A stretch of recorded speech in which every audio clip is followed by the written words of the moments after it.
YouTube, Petey Twofinger here, talking about Buckethead, the GOAT, the greatest of all time. He's my favorite guitar player. In that list, I would say, oh, George Harrison, Ritchie Blackmore, Yngwie Malmsteen, David Gilmour, Jeff Beck, Adrian Belew. I'd even put Steve Vai in there. Sorry, Slash. He's a great guitar player, but he just doesn't really do it for me. So Buckethead, let's talk. One of the things that I think is very difficult for people to stomach about this guy is the fact that he's wearing a Michael Myers mask on his face and a Kentucky Chicken bucket on his head. Once you can get past that and you expose yourself to the virtual amusement park that he's built around with his imagination, and you start paying attention to the fact that, like, how little normal guitar playing the guy does. That, like, if you pay attention, he's really not doing much standard technique. When he does play it normal, how everyone else does, he's able to do these acrobatics. Like, oh, I can kind of see some Hendrix in what he's doing there, but it's taken to another cosmos. It's a completely different galaxy that this guy's operating in. From his chicken pickin' funk stuff that he does with a kill switch, laser guitar noises using the Line 6 modulation modeler, nubbing, which is a technique that he invented, which allows for light speed attack, and everything else that the guy does, that you could kind of categorize that as a gimmick when you watch him playing, how fluidly he incorporates that, and how honestly that's his natural voice, how good he is at doing it, and how large of a part of that is to all of his music. It becomes a reality. This is just what the guy does. This is just how he speaks on the guitar. And not only has he developed all this techniques that people kind of don't talk about, like, he's got 307 albums. Like, why aren't we talking about this guy more? Why is, like, it was like Dimebag was a big deal, and then like Slash was a big deal. Like, Buckethead never had his day in the sun. He didn't. His 2019 tour, he didn't even come around Chicago. So he doesn't. I mean, we saw him in Chicago. He came in 2016, last minute thing. My daughter found out about it and got a hold of my wife. Like, emailed my wife at work or something. Was like, hey, there's Buckethead tickets. And so my wife got 4 tickets. We drove on Monday. I found out you're going to see Buckethead on Thursday. So we went to this little club and got these good seats. We got there early, and I was like 20 feet. He had a Super 8 movie screen off to his left, and they showed footage of Michael Jordan. The whole time he was on stage, it was Jordan. Films Michael Jordan. He had a dual Marshall cabinet with a couple of, I forgot, each one was a different head, and he had a sampler that was playing the drums and basically fully flushed out pieces minus the lead guitar part. There was even some rhythm guitar in there that played through the PA that he would operate that, or his roadie would operate it. Played a white Les Paul with a custom red arcade switch, kill switch on it, and he had, from left to right, he had a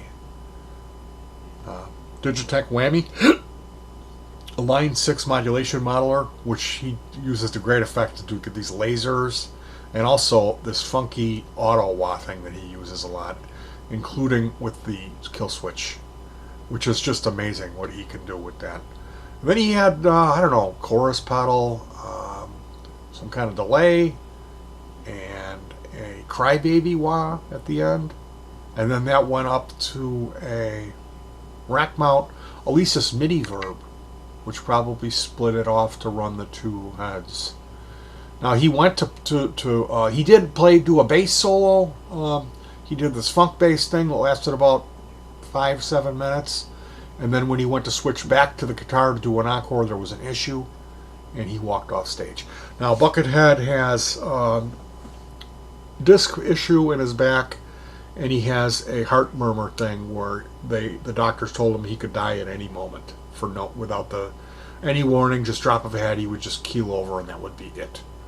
So that was when he put it into high gear and started recording his what he calls Pike series. The Pikes are shorter albums, around 30-35 minutes of instrumental music. And let's take a look at albums, at the statistics for Buckethead. The top 10 rock or metal artists who released the most studio albums. We have a group called Melvins with 26 albums. Rolling Stones has 29 albums. Hawkwind has 30. I question the quality on those 30 Hawkwind albums. The Fall, 32 albums. Gee, I can't remember who that is, The Fall. We all know The Residents, Reich and Roll, 44 albums. Acid Mother's Temple. I know I've heard of those guys. 74 albums. Frank Zappa, 109. Buckethead, 307. So he has 32 regular solo albums, as well as 275 albums in the Pike series, which some of those Pikes are incredible. They're fantastic. If you're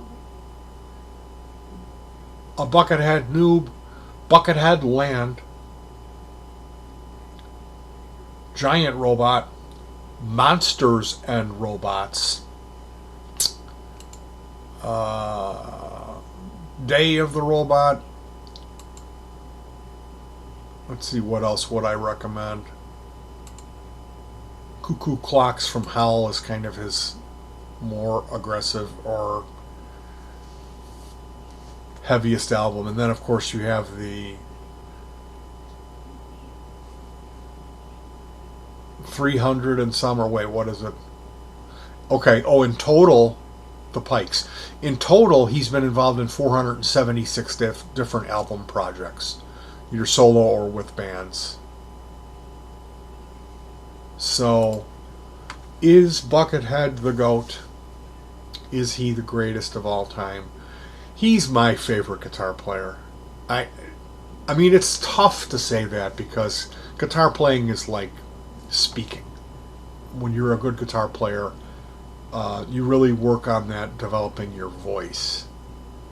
And it's such a difficult thing to pick somebody, you know. But yeah, he's my favorite guitar player.